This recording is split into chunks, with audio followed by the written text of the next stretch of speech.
You're listening to the REI Marketing Nerds Podcast, the leading resource for real estate investors who want to dominate their market online. Dan Barrett is the founder of AdWords Nerds, a high-tech digital agency focusing exclusively on helping real estate investors like you get more leads and deals online, outsmart your competition, and live a freer, more awesome life. And now, your host, Dan Barrett.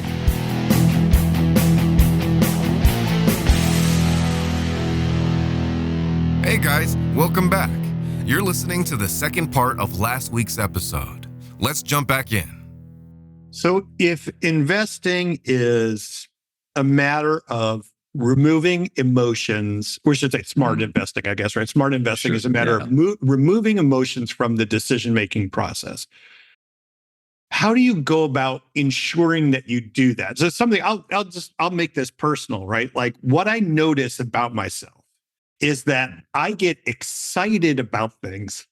And then I'm really good at like constructing an argument that's like, this thing I already was excited about, it's the smartest thing ever. And then it explodes and it's like later someone was like, that like that thing never made any sense. And I was like, Right. But it's like at the time, I don't think of myself as like being emotional. I'm like, I'm Mr. Logic Pants. But in look, in hindsight, I'm like, oh, that wasn't super smart. So like, it sounds like, for example, you have like the 40-40-20 thing where it's like, it's kind of a rule set that you kind of follow, and that maybe that takes emotion out of it. But like, how do you ensure that you're not just fooling yourself into thinking you're thinking logically, or really you're thinking emotionally? Does that make sense? I do have the benefit today of having my own underwriting department, right? Like in the equity firms. So like I run everything through a filter now.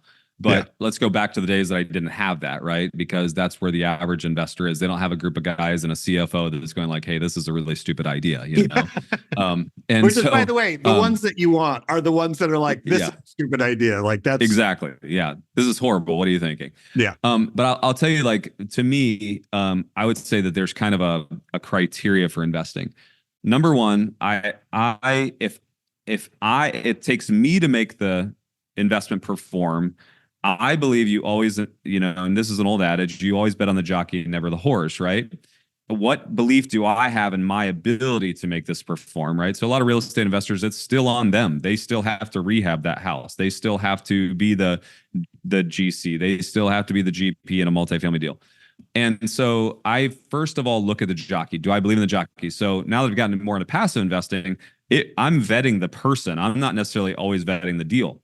For instance, I have a process that I go through when I buy a company. I use a thing called predictive index.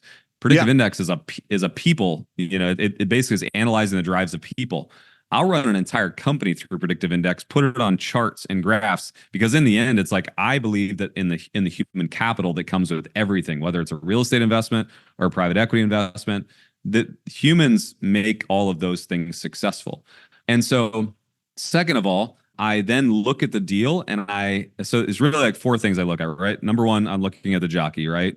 And if I'm the jockey, I better assess myself just as pragmatically, right? Like, am I actually capable of doing this? Have I ever done this before? Do I actually have the time to do this? The second thing is I have to look at the deal itself. Is it investor friendly or sponsor friendly, right? Like where does the risk lie, right? Like, is the risk on me, the investor that's coming in, or is the risk still on the person that's asking me to invest, right? If I'm investing like as an LP in a lot of multifamily deals, which I do, I'm looking like, am I the one that's taking a lot of the risk, or is the GP actually the one taking a majority of the risk? And so I look at it based on the weighting of the deal, right? Like it should be fair, right? And we should have equal risk. And honestly, the people that are doing the work, capital is harder to come by than the work itself, right? That's why there's so many sweat equity deals out there. So I do like to see if my capital is at risk, I want to be taking less risk because I have less influence on the deal than the person that maybe is actually doing the work in the deal because they have such little to risk. The third thing really after that is then I'm looking at the actual strategy of the deal. Has this worked? Will this work? Is it blue ocean? Is it red ocean? Are we going into something that really just traditionally doesn't work? And we're trying to change culture, trying to change the trajectory. Like, I'm actually just breaking it down on the strategy of the deal itself, right? Like, has somebody already tried this and they didn't succeed? And so we're looking more pragmatically at the strategy. And then lastly, I'm looking at my potential exit. How do I get my money back? As an investor, I think it's funny. The question that we should ask always is, how do I get my money back and when do I get it back? Right. And then how much is it going to bring with it? We kind of forget to ask that so many times. Like so many people make emotional decisions like, oh, I really like that product. So therefore, and I really like this guy. So I'm going to give him my money because he's a really good salesperson or he's a really good marketer or the product's really cool. And it's like, but we never ask, like, but how do I actually get my money back out of this deal? And how much is it actually going to bring with it? And what's the likelihood of that happening? Right. So those are kind of the 4 things that I go through to just make sure that I'm not making emotional decisions. So let's talk about exits. You said you're the king of exits, right? Or the so-called by Forbes, right? And you've sold a lot of businesses. You've exited from a lot of businesses. This is the part I always call this out. This is the portion of the podcast where Dan asks the question that he is selfishly interested in.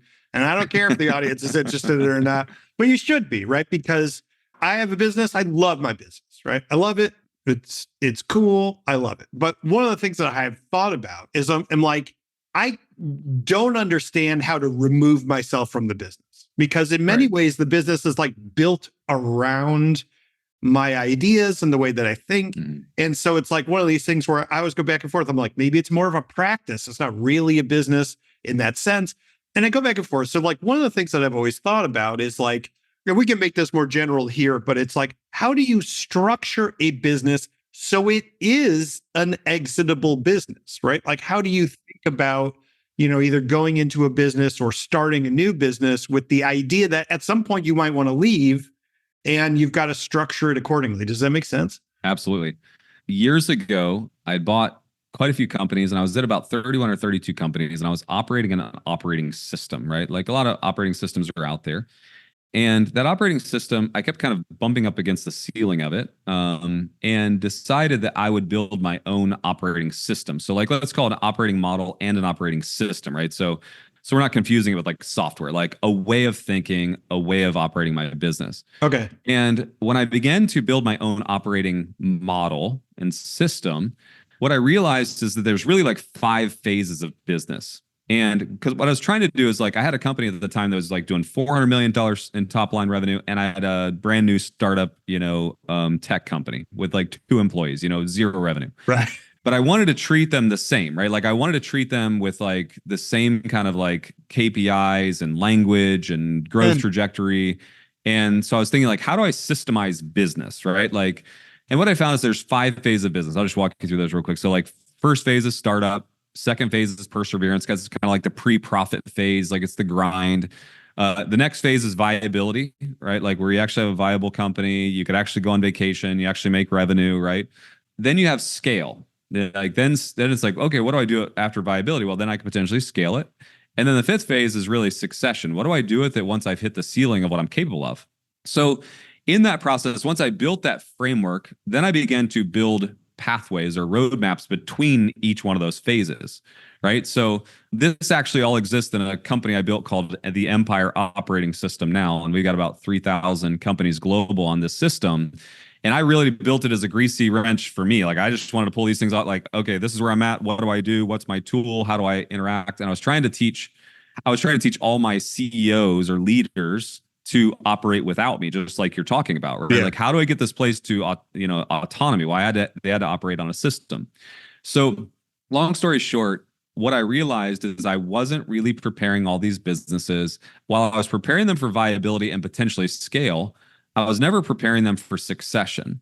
And so what I started doing was actually laying foundation for what if this business had to operate without me? What if it had to operate without my ideas? What if it had to operate without my capital? What if it had to operate with, like all the things that we as entrepreneurs do? We make ourselves intrinsically valuable to the company. It can't operate without us. When I started thinking that way and I began to do was change the way I structured my businesses, right? Most entrepreneurs will get to a place where they are the central cog. They are the thing that holds it all together. The first thing you have to do is you have to remove yourself from this as being the central character of the story, right? Like you have to become what I call significant but irrelevant, right? Like I still have some of the biggest relationships that drive success in my business. That's significance. But irrelevant, if I choose to go take 2 weeks off and go travel for my nonprofit or whatever, like it doesn't hurt them, right? So like I want to be able to contribute, but I also want to be able to also exit. And there's lots of ways to do that. But the way that you start doing that is by succession planning, right? Like, what am I going to do? Every owner at some point will move on from their business. And right now there's 15 million baby boomers that'll leave their place of business within the next 7 years. But most of them will actually, like, just like you said, as a practice, they'll walk to the front door, they'll flip the open sign to closed, and they'll never walk back in that door again. They won't get value. Nobody will buy it. Nobody buys their customers, and they're leaving just money on the table.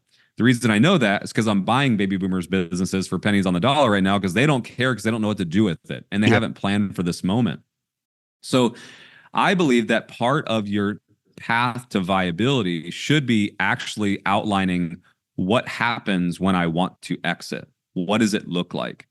When you prepare a company for exit, oddly enough, the opportunities come to exit. You know, it's like in the preparation of it, it begins to open your eyes to everything around you. So like a lot of the companies I've sold over 120 some companies now.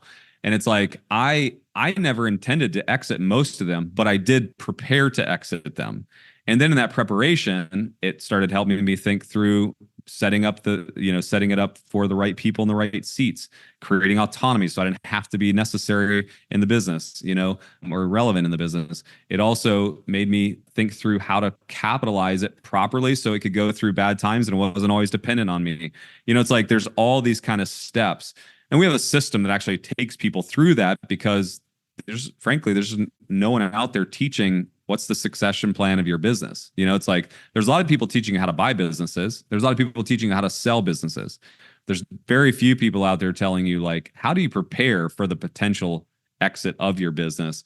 When you prepare properly, you get such a higher level of return when you choose to walk away. Want to find motivated seller leads online, but don't know where to start?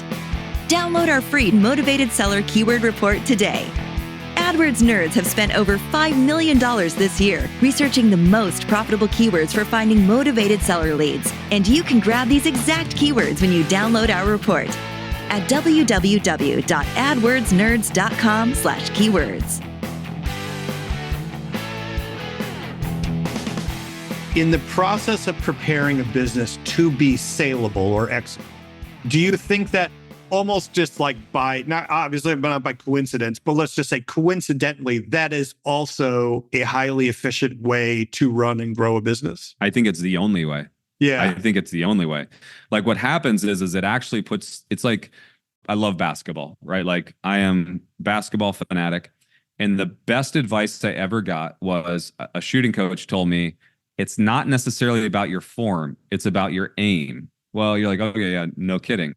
He's like, no, focus on the very back of the rim. If you focus on the back of the rim, stop looking at the front of the rim, stop looking at the net, stop looking at everybody around you, look directly at the very back side of the rim. Like I ended up being a very proficient 3-point shooter and had lots of records in my area. And it had everything to do with aim. And it's like, there's something about aiming at the right target that then puts everything else in perspective, right? Like a lot of people, they're looking at the mechanics of their shot. Is my jump too high? Is my jump too low? Is my form, is my shot high enough? Is it enough arc on the ball? And it's like, all of a sudden you look at all these metrics. It's like, but if you aim at the right spot, it somehow just starts to take care of itself. That's awesome. By the way, my son, who's 9, has started playing basketball and he's like way into it. So now I'm going to go home and tell him to aim at the back of the rim and I'm going to seem super smart. So you're getting me like parent points, which is awesome. Well, I know we're coming up on time and I'm obviously super busy. I do want to ask about some of your charity work. And specifically, I want to ask, like, you've got all these experiences with for-profit organizations where you're applying these principles and these principles about risk and investment and stuff. Do you find that it's the same process when you go into nonprofit and you're like, okay, the impact is not dollars, it's, whatever it is, people fed or whatever the thing is. Do you find that the underlying principle is essentially the same? It's just a different for lack of a better term, industry, or are there fundamental differences there? Like, how do you think about your nonprofit work in that sense? Yeah, I treat my nonprofit just like a business that's inside of my, like when we have Tuesdays is when I'm going over, my cash flow pro formas and my scorecards and all that stuff. And we treat the nonprofit the same. Too many people just treat a nonprofit as charity. And it's just like, well, the money goes in, the money goes out. I want to know what impact we're making. We have 4 areas of impact. Our first area is feeding underprivileged children around the world. We're in 108 countries right now, and we feed and educate underprivileged children that wouldn't be fed otherwise. Yeah. Second thing is orphanages, and we do house children that don't have someone to care for them. The third thing we do is clean water projects. We've just found that as we've been serving in these communities, it's like so many of them just don't have access to clean water. And so we dig a ton of wells every year. And then fourthly, which is probably one of my favorites, is we build sustainable businesses in these communities so that I don't always have to source capital. It's like, if I can build a business efficiently here, I can build a business efficiently there. And honestly, they're probably more efficient overseas. So I think we've started 17 or 18 companies in the last 4 or 5 years where they actually have a massive give back. So like we've got water buffalo farms in India and taxi companies in Ghana and woodworking plants in Laos and sewing factory in Mexico and a sewing factory in Nigeria. And it's like, one example is like, we actually are rescuing girls that have been sex trafficked in Mexico, Guadalajara specifically. We're actually teaching them a trade in the sewing center and paying for their college education. And we also, that sewing center right now that's about 7 months old, profits about $2,500 profit per week, which allows us to feed 500 more families, feed and educate 150 kids, in addition to the revenue the money I put in, right? And so it does all this great work, and like it's training young girls, it's helping us rescue a bunch of them, it's giving them a college education, but then like even the fruit of their labor is producing capital that then just goes back in to build a bigger ecosystem. So again, like you can see, like I treat it as a business, right? Like I treat every facet of it as a business, and then I'm even building businesses overseas to generate more opportunity and impact. I mean, that's so cool because it strikes me as it's literally the exact same thing you were talking about when we were talking about succession, right? It's like, how do you build the business aiming at the idea that it has to be self-sustainable if I step out, right? So just like you said, like if you're not just being the one that's pumping money into it, it's still going to be producing something that can benefit everybody, right? And so you got it. And that's exactly how we got there, right? It was like we were going through the succession planning of our nonprofit, and we were like, well, when I pass this on, I might have a bunch of revenue now because I have all these companies, but what happens to the next guy or the next girl that runs this thing? Like, how are they going to source all this money? And that's exactly what happened. In succession planning, we're like, we have to add this fourth component, which is building businesses to essentially sustain all of these things. That's so cool, man. I mean, just what a neat, like just absolutely massive impact to have. Look, we've been going a while, and I know I don't want to keep you. We talked about right at the beginning, Official EW is your website. You can go there. Also, Eddie Wilson Official. Before we bounce, can you tell me a little bit about the Aspire Tour? We were talking about that before we started recording. I know that's the thing that you're kind of doing right now. It sounds like this. You mentioned you're going to be at Madison Square Garden, which, by the way, is like, that's like one of my dreams is like to play Madison Square Garden. So like, What is the deal, man? Like, what is the Aspire Tour? What's this thing that's like this? Sounds like this really big, awesome deal. Yeah, so we have an entrepreneurial event that we put on every single month around the country in big cities. And we're getting 4,000, 5,000, 6,000 people at these every single time. And we've got big speakers like Alex Rodriguez or Kevin O'Leary, or we just had Mark Cuban in Dallas. Like we try to go specific to that area and pull in big names, Kevin Hart comes out and speaks for quite a few of them. And so what we're trying to do is just inspire people. And so it's like for aspiring entrepreneurs who are just looking for that next step, maybe a little bit of inspiration, we're just trying to pull them all together and trying to create a community of people that just are forward thinking. Again, it goes back to the reason we do it is impact others. I am trying to inspire a bunch of people to, as they create success, go give back, go make impact on someone else's life. And that's the theme of these events. And I think that's why it's growing, because it has a very altruistic, reason to do it. And we have a Madison Square Garden coming up. My business partner, Andrew Cordell, his birthday is on July 20th. And he was like, can we do Madison? It's like his dream. We do Madison Square Garden. And I was like, that's a horrible idea. Like, why do you want to fit like Madison Square Garden? Seems crazy. He was like, it's my birthday. And he was like, it'd be the greatest birthday present ever. And I was like, well, I mean, okay. So we're going for it. We'll be in LA in March. And then I think we're in Denver in April. And then we go to Miami in May, and then Orlando in June. And then we go to Madison Square Garden, New York City in July. Wow. Dude, this is going to be so sick. That's going to be awesome. Yeah, it'll be fun. But yeah, the Madison MSG is like, I'm from Connecticut, right? So like Madison Square Garden's like, it's like the hallowed halls. You know what I mean? That's awesome. It is. We went to a concert recently just to see it, and Andrew and I did. We flew up there, and it's like you're sitting there. And it's like mentally, you're like, "Oh my gosh! Like this would be the greatest thing ever." You know, it's like I think he did that just to get me to say yes. But yeah, it's going to be fun. Well, I also love it. It's like, well, why do you want to do it? It's like it's my birthday. It's like, all right, that's the perfect reason to do it. You know what I mean? Eddie Wilson. We talked about officialew.com, where you can go and check out all of your links, as well as Eddie Wilson Official anywhere you buy or sell your social media. Dude, thank you so much for coming on the show, man. This was an absolute blast. And I really deeply appreciate your time. So thank you so much. Thanks, Dan. Have a great day.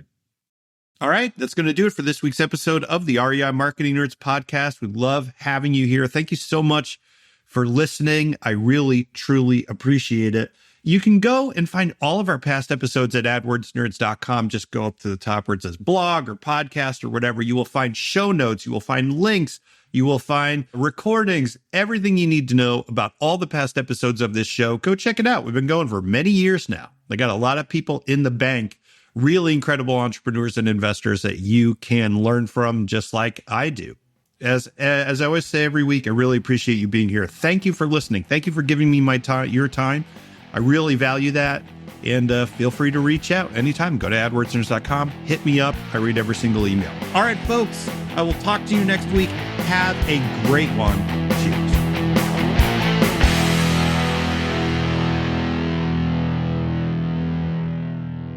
This is thepodcastfactory.com.